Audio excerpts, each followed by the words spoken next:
আসসালামু আলাইকুম। এই যে এটা হচ্ছে বাংলাদেশের চিত্র, বাংলাদেশ এয়ারপোর্টের চিত্র। ঢোকার গেটে সিরিয়াল ধরে দাঁড়ায় আছি। আমার ফ্লাইট হচ্ছে 10টা 10-এ, কিন্তু এখনো সিরিয়ালে আছি। ঢুকবো, তারপরে বোর্ডিং করব, বুকিং দিব। অনেক সময়, দেখি ইনশাল্লাহ কি হয়। যাক, অবশেষে ঢুকলাম। ঢোকার পরে যে বিমান উপরে উঠে গেল। এই যে মেঘ, কি সুন্দর মেঘ, মেঘের নিচে ছোট ছোট ঘর বাড়িগুলো দেখা যাচ্ছে। মেঘগুলা কি সুন্দর উঠতেছে। এই তো আস্তে আস্তে উপরে উঠে যাইতেছে বিমান। এই যে ঘর বাড়িগুলো কত সুন্দর ভাবে দেখা যাচ্ছে, পাখির মতো।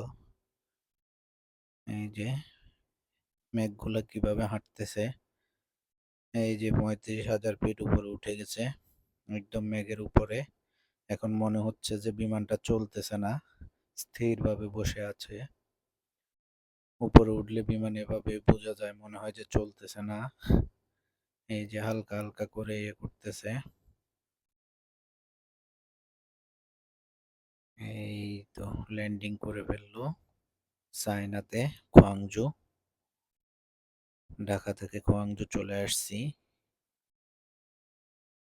ভালো থাকবেন সবাই।